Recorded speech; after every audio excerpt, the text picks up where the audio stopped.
Welcome to another Michigan History Moments. This video is going to be a little bit longer than most of the Michigan History Moments. I'm going to tell you about the first governor of Michigan, Stephen T. Mason. The information that I have is from Portrait and Biographical Record of Saginaw Bay Counties, Michigan, Volume 1, published in 1892. And it gives a concise but brief account of Stephen T. Mason. So let's take a look at Michigan's first governor. Stephen T. Mason, as I've already said, was the first governor of Michigan. And he was the son of General John T. Mason of Kentucky, but was born in Virginia in 1812. At the age of 19, he was appointed Secretary of Michigan Territory and served in that capacity during the administration of Governor George Porter. And upon the death of Governor Porter, which occurred on the 6th of July, 1834, Mr. Mason became acting governor. In October 1835, he was elected governor under the state organization and immediately entered upon the performance of the duties of the office, although the state was not yet admitted into the Union. And after the state was admitted into the Union, Governor Mason was re-elected to the position and served with credit to himself and to the advantage of the state. He died on January 4th, 1843. The principal event during Governor Mason's official career was that arising from the disputed southern boundary of the state.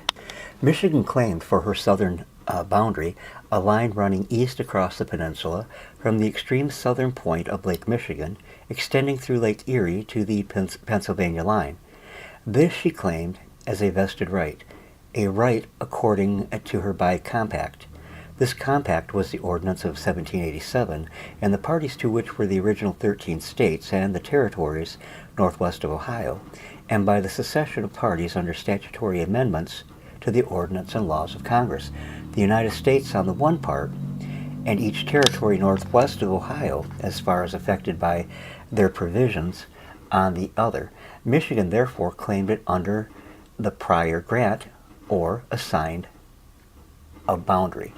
Ohio, on the other hand, claimed that the ordinance had been superseded by the Constitution of the United States and that Congress had a right to regulate the boundary. It was also claimed that the Constitution of the state of Ohio having described a different line, and Congress having admitted the state under the Constitution without mentioning the subject of the line in dispute, Congress had thereby given its consent to the line as laid down by the Constitution of Ohio. This claim was urged by Ohio at some periods of the controversy, but at others she appeared to regard the question unsettled by the fact that she insisted upon Congress taking action in regard to the boundary. Accordingly, we find that in 1812, Congress authorized the Surveyor General to survey a line agreeably to the act to enable the people of Ohio to form a constitution and state government.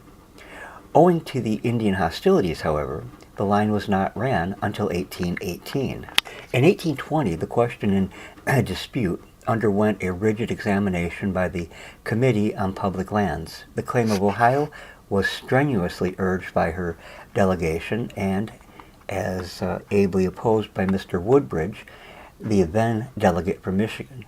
The result was that the committee decided unanimously in favor of Michigan, but in the hurry of business no action was taken by Congress, and the question remained open till Michigan organized her state government. The territory in dispute is about 5 miles in width at the west end and about 8 miles in width at the east end, and extends along the whole northern line of Ohio, west of Lake Erie. The line claimed by Michigan was known as the Fulton Line, and that claimed by Ohio was known as the Harris Line, from the names of the surveyors. The territory was valuable for its rich agricultural lands, but the chief value consisted in the fact that the harbor on the Maumee River, where now stands the flourishing city of Toledo, was included within its limits. The town originally bore the name of Swan Creek, afterwards Port Lawrence, then Vestula, and then Toledo.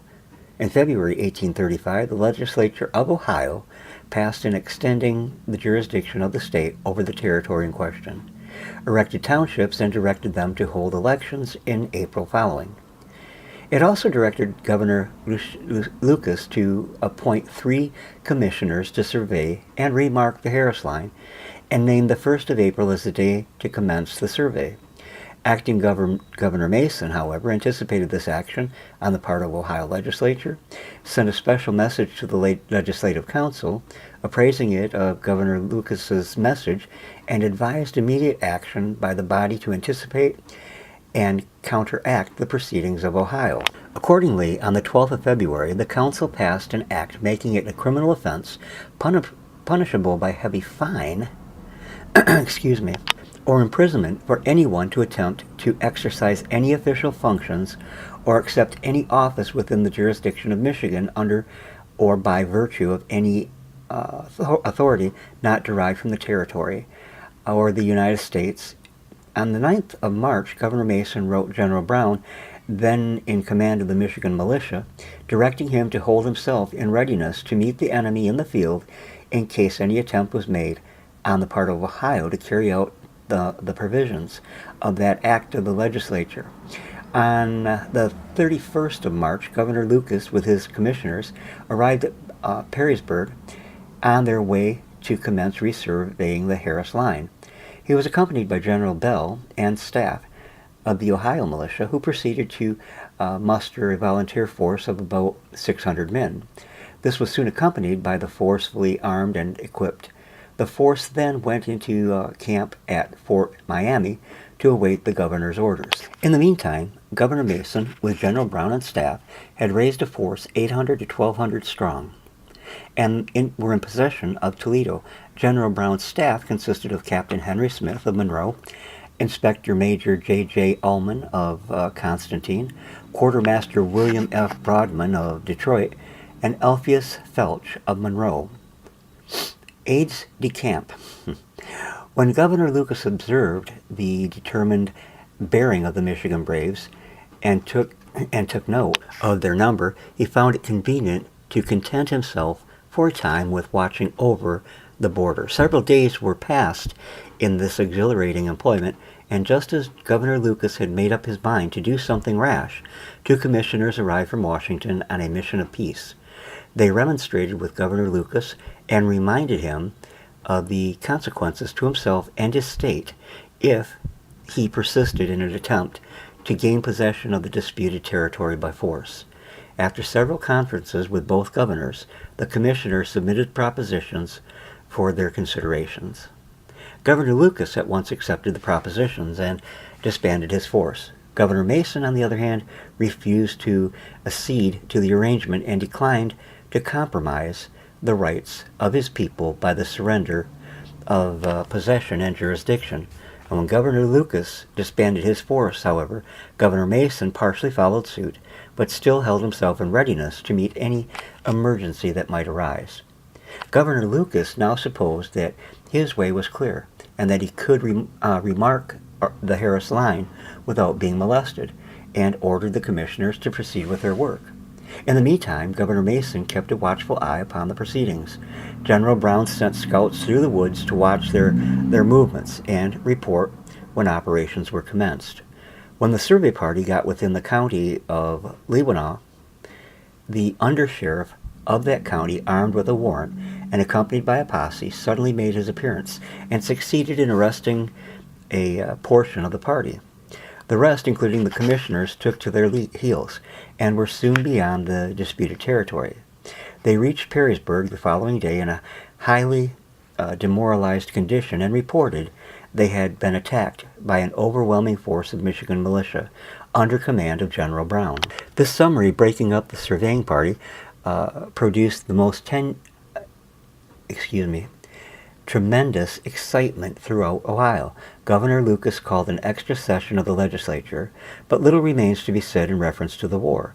The question continued for some time to agitate the minds of the opposing parties, and the action of Congress was impatiently awaited. Michigan was admitted into the Union on the condition that she give up to Ohio the disputed territory and accept in return the Northern Peninsula, which she did. So there you have a brief account of the first governor of Michigan, and who served as governor of the Michigan Territory for a short time, Stephen T. Mason. I hope that you enjoyed it, and if you did, please consider subscribing and clicking that bell icon so you will be updated on any new videos from one of my favorite channels, the Dennis Morrison channel. Thanks much, and God bless.